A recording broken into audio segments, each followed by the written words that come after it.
هذه سنوات واحد المقاول ياباني سميتو ايموتو ماسارو نشر واحد المجموعه من الكتب كيقول فيها ان الانسان غير بالتفكير يقدر ياثر فيزيائيا على الماء وعلى الاشياء المكونه من الماء بحال الروز ولا حتى الانسان. واحده من التجارب ديالو اللي تشهرت بزاف قال فيها انه اذا شديتي 3 ديال الكيسان ديال الروز وواحد بقيتي تقرا عليه كلام زوين ولا غير اذا لصقتي عليه تيكي فاه مثلا كنبغيك ولا شكرا، والاخر لصقتي عليه مثلا كنكرهك، وكاس ثالث تجاهلتيه وخليتي هذا الشيء لمده ايام واسابيع، الكاس ديال الحب كيبقى فيه الروز زوين ولا كتبان فيه ريحه زوينه، الكاس ديال الكراهيه كيتعفن وكيولي خايب.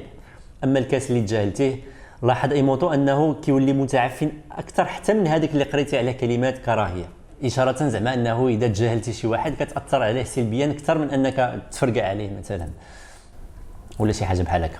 هذا الشيء انتشر انتشار ساحق في العالم، والكتاب ديال ايموتو حقق مبيعات خياليه، تهضر عليه في واحد الفيلم شهير سميتو وات ذا بليب دو وي نو، وما سلمش منه حتى قنوات زوينه كدير بريكولاج في يوتيوب بحال قناه كينغ اوف راندوم اللي هضر عليه مؤخرا. في البلدان ديال المنطقه ديالنا هذا الشيء انتشر كذلك بزاف. دي التجربه اللي انا عملتها.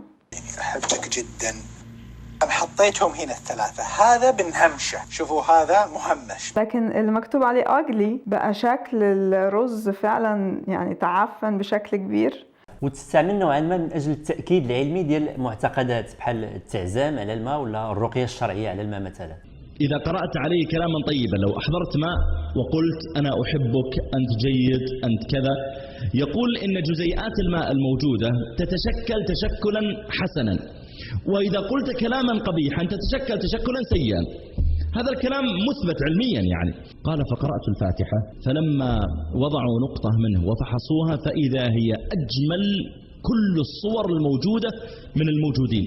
ماشي غير الشيخ العريفي ولكن حتى الاعلامي احمد الشقيري كان احد الفيديوهات اللي اختارها باش تدوز في برنامج ديالو سميتو قمره، كانت كتهضر على هذا الموضوع على انه بصح. فسبحان الله التغييرات قدامكم صارت، اللي بيجرب التجربة يجربها. ونصيحة أخيرة للآباء والأمهات، حفزوا أبنائكم، قولوا لهم كلام كويس دائما عشان يطلعوا كويسين. الفكرة ديال أنه خصنا ننشروا الحب ولا نقصوا من الكراهية ولا أننا نقولوا كلام زوين لوليداتنا هي فكرة زوينة بزاف كاع، ولكن إذا حطينا جانبا واش الحب زوين ولا لا، أنا كإنسان عندي فضول علمي بغيت نعرف واش هادشي بصح، واش فعلا الأفكار كيأثروا على التعفن ديال الروز. تقدر بعض المرات تكون شي فكره زوينه ومحببه لينا وكتريحنا، ولكن هذا الشيء ما كيعنيش بالضروره انها فكره حقيقيه في العالم الواقعي. احسن طريقه باش نعرفوا الجواب وبحال اللي تعودنا في هذه السلسله ديال الفيديوهات هي نستعملوا المنهج العلمي ونتاكدوا بنفسنا. هذه بضعه اشهر درت فعلا هذه التجربه، وهذا البلاكار فيه الكيسان ديال الروز اللي جربت عليهم. قبل ما نشارك معكم النتيجه اجي نفكروا في شنو المعنى ديال ان هذا الشيء يكون بصح. عرفتوا شنو كيعني ان هذا الشيء يكون بصح؟ كيعني ان الفيزياء كامله غادي تنهار. الشخص اللي يقدر يبين بالمنهج العلمي ان افكار انسانيه بحال الحب ولا الكراهيه تقدر تغير البنيه ديال الروز، ماشي فقط غادي يربح جوائز نوبل في الفيزياء والكيمياء وحتى في الطب والفيزيولوجيا، ولكن غادي يقلب علم الطبيعه راسا على عقب. علاش؟ في الفيزياء اليوم كاين 4 ديال القوى معروفه اللي كتاثر في الاشياء واللي كتصنع اي تغيير في الكون. 4 ديال القوى لا غير. اي حاجه شتيها طرات فيزيائيا في الكون ما يمكن لا تكون الا النتيجه ديال وحده ولا مجموعه من هذه القوى. هذه القوى الاساسيه هي القوه الكهرومغناطيسيه اللي مسؤوله على ظواهر بحال الضوء ولا التماس بين الحاجات، القوة النووية القوية وهي اللي كتشد النواة ديال الذرات اللي كيكونوا الأجسام. مثلا إذا شدينا هذا الساروت وبقينا كنزومي وكنقربوا غادي نلقاو ذرات ديال الحديد، كل ذرة من الذرات ديال الحديد في وسطها نواة. القوة النووية القوية هي اللي كتجعل هذه النواة تبقى متماسكة وأنني نقدر نشد هذا الساروت بلا ما يتفككوا الذرات ديال الحديد ديالو. القوة الثالثة هي القوة النووية الضعيفة وهي المسؤولة على واحد الظاهرة سميتها التحلل الإشعاعي اللي كنا شفناها في الحلقة ديال المصحف والديناصور والمكانة ديال جداتي. والقوة الرابعة هي القوة ديال الجاذبية الكونية، هي القوة اللي كتجعل أنه إذا طلقت هذا المسمار كيطيح لتحت هي اللي كتجعل ان القمر ما يطيحش على الارض ولا ان الارض ما تطيحش على الشمس، بحال اللي شفنا في هذه الحلقه السابقه. باش في العلم كنهضروا على قوى، هذه القوى كتكون موصوفه بشكل دقيق ومضبوط. القوى الثلاثه الاولى يمكننا نجمعوهم ونصيغوهم بمعادله واحده، والقوه الرابعه ديال الجاذبيه يمكن لنا كذلك نعبروا عليها بمعادله ديال اينشتاين. هذه المعادلات كتفسر المجموع ديال الظواهر الفيزيائيه اللي كنشوفوها حياتنا كامله من اللي كنخلقوا حتى كنموتوا حولنا في الكون. الالوان الرائعه ديال قوس قزح كاينين في هذه المعادلات. السبب اللي كيجعل الطير يحلق في السماء كاين في هذه المعادلات. الشكل والاشتغال ديال كريات الدم الحمراء اللي كتجري في العروق ديالك كاينه في هذه المعادلات. غير هو التاثير ديال الحب والكراهيه على الروز ما كاين حتى شي بلاصه من هذه المعادلات. الكلام ولا اللغه هي صناعه انسانيه. كلمه كنبغيك مثلا هي كلمه من صناعه مغربيه عندها اصول في لغات سابقه. شي نهار شي شخص ولا مجموعه من الاشخاص في المغرب قرروا انهم يستعملوا هذه الكلمه كنبغيك وصافي ولات الكلمه كتستعمل تماما بحال كلمه لاف الانجليزيه اللي كتعني الحب، واللي تم النحت ديالها تدريجيا عن طريق تطور اللغات، واللي كترجع لواحد الكلمه جرمانيه قديمه لوبو، وكتشترك في نفس الجذر مع كلمه ليبيدو اللي كتعني الرغبه الجنسيه، ولا كلمه بليف اللي كتعني المعتقد. الادعاء ديال ان هذه الكلمات اللي صنعها الانسان ولا ان المعنى ديالها يكون كيأثر في الماء ولا الروز ولا يغير في البنيه ديالهم، وهو ادعاء خارق وغريب جدا لدرجه انه كيعني جوج حوايج. اما ان الفيزياء خصها تعاود تكتب من جديد ويتزادوا فيها قوى اللي ما عندهم حتى شي علاقه مع القوى الاربعه اللي كاين دابا، ولا ان الادعاء فيه شي خلل. بحال اللي قلنا التجربه والمنهج العلمي هو اللي يقدر يحكم.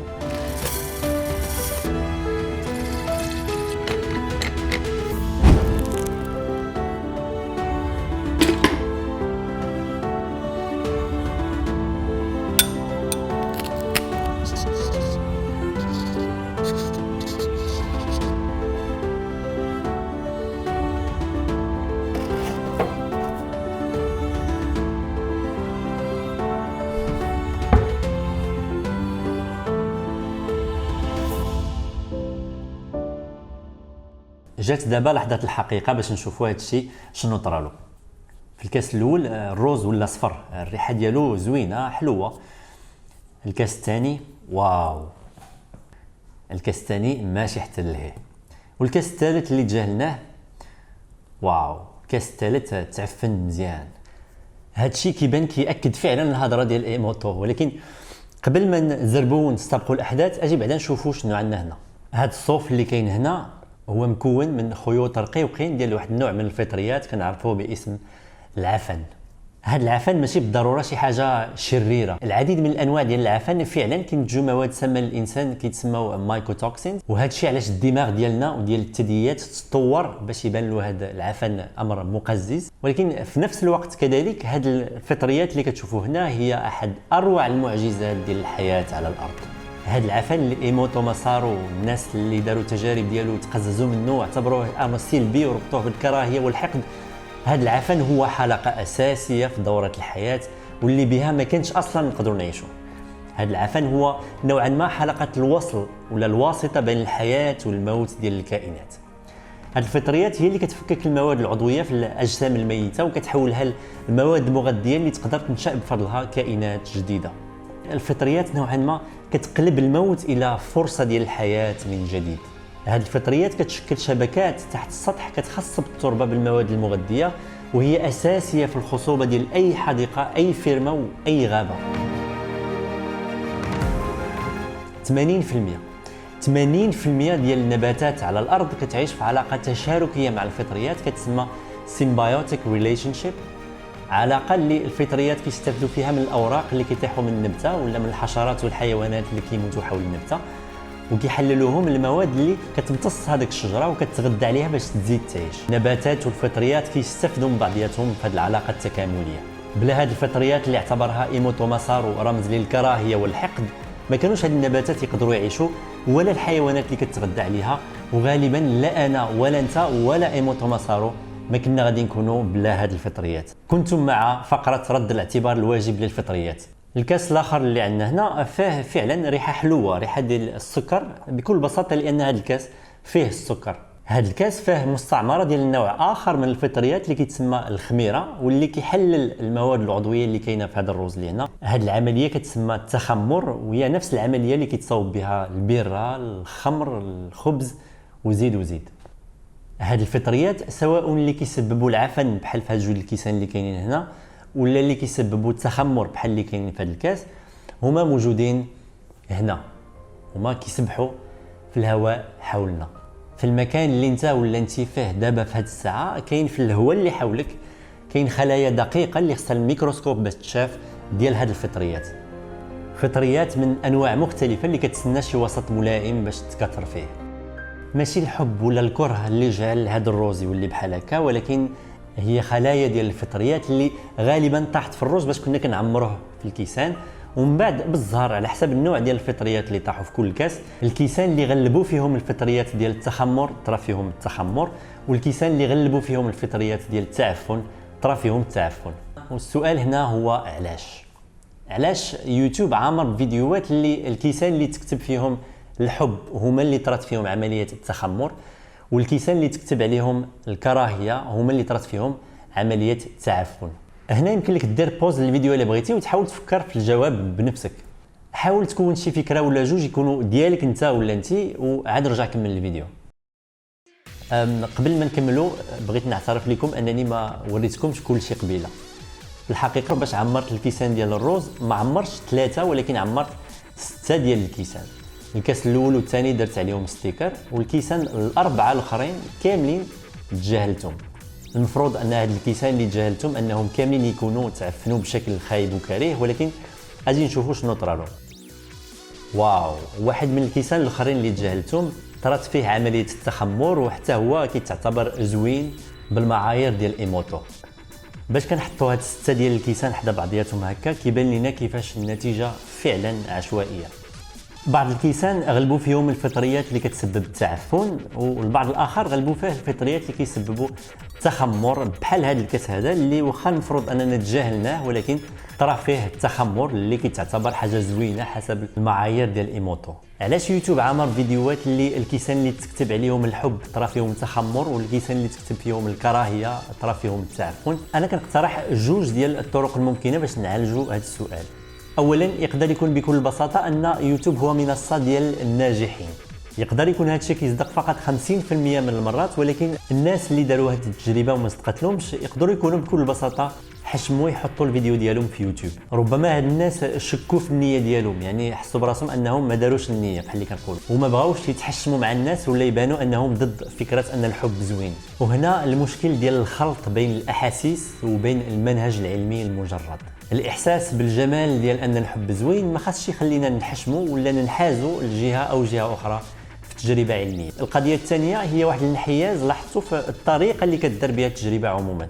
لاحظت ان الاغلبيه الساحقه ديال هذه الفيديوهات في يوتيوب كيبداو بالكاس ديال الحب هو الاول، عاد كيدوزوا للكاس ديال الكراهيه. يمكن حيتاش لا شعوريا بالنسبه لهاد الناس الحب هو حاجه زوينه خصنا نبداو بها، ولا ربما حيتاش بالنسبه لهاد الناس هاد الشيء كامل كيدور على الحب وعلى الحاجات الزوينه اللي خصنا نقولوهم لبعضياتنا قبل ما يكون كيدور على الحقيقه ديال الاشياء في الطبيعه. وهنا غادي نعترف لكم بواحد الحاجه واحده اخرى اللي ما وريتكمش قبيله. باش جيت نكتب دوك لي زيتيكيت، الكاس الاول اللي عمرت بالروز كان هو اللي حطيت في الوسط وهو اللي كتبت عليه الكراهيه. باش حطيت الكيسان في البلاكار عاود قلبت الكاس الاول والثاني. يعني في الحقيقه الكاس ديال الحب هو اللي تعفن، والكاس ديال الكراهيه هو اللي تخمر، هو اللي فيها ريحه زوينه. يعني في الحقيقه النتيجه اللي خرجتنا في هذه التجربه هي العكس تماما ديال داكشي اللي كيقول ايموتو مسارو. بقات لينا واحد الحاجه اللي ضراتني شويه في راسي، الا نسينا كاع هادشي ديال الحب والكراهيه ولي زيتيكيت، واش الكاس الاول اللي كنعمرو من الكوكوط ديما كيطرا فيه التخمر، وواش الكاس الثاني ديما كيطرا فيه التعفن؟ هادشي يقدر يكون عنده شي سبب لوجيك. مثلا انه باش كنحلوا الكوكوط كيكون الروز معقم، وفي اللحظه باش كنكونوا كنعمروا الكاس الاول كيكون الروز اللي في الكوكوط مهيئ اكثر انه يستقبل فطريات ديال التعفن اللي كيطيحوا عليه في هذه المده الزمنيه. يعني ان هذه الفطريات ديال التعفن كيكونوا زايدين في الكاس الثاني. كما انه هذا الشيء كامل يقدر يكون ما عنده حتى شي اساس، ويقدر يكون الكاس الاول بشكل عشوائي مره كيطرا فيه التخمر ومره كيطرا فيه التعفن، وانه غير بالزهر حنا خرج لنا الكاس الاول فيه التخمر. على كل حال احسن طريقه هي اننا نديروا التجربه التاليه. غادي نشعلوا العافيه على الكوكوط 6 ديال المرات، ونعمروا 6 ديال الكيسان بالتعميره الاولى و6 ديال الكيسان بالتعميره الثانيه، ونشوفوا شحال غادي يخرج لنا ديال التخمر وشحال غادي يخرج لنا ديال التعفن في كل مجموعه.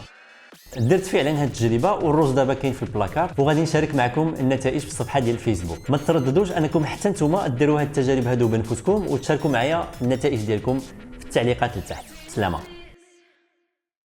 هذا هو الحلقه سالات. غادي نهدي جوج ديال النسخ من واحد الكتاب رائع ديال عالم الفيزياء الكوني الراحل كارل ساغن، سميتو عالم تسكنه الشياطين، العلم كشمعة في الظلام. بعض الطرق والافكار اللي استعملناها في هذه الحلقه باش نحلوا التجارب ديال ايموتو ماسارو هي مستوحاه من هذا الكتاب الرائع اللي كيهضر على طريقه التفكير العلميه. النسخه الاولى غادي نهديها لاحد مساندي باتريون، وشكرا لجميع مساندي باتريون بفضلكم باش هذه الحلقه تم الانجاز ديالها. النسخه الثانيه غادي نهديها ليك انت ولا انت اذا درتي جوج ديال الحاجات. اولا تقيد في القناه الا ما كنتيش مقيد، ثانيا تدير تعليق فيه ارى الكتاب في التعليقات ديال يوتيوب. اذا بغيتي تشارك في القرعه تقيد في القناه وكتب تعليق فيه ارى الكتاب. اللي ربح في القرعه ديال الكتاب علاش كنعسو من الحلقه السابقه هو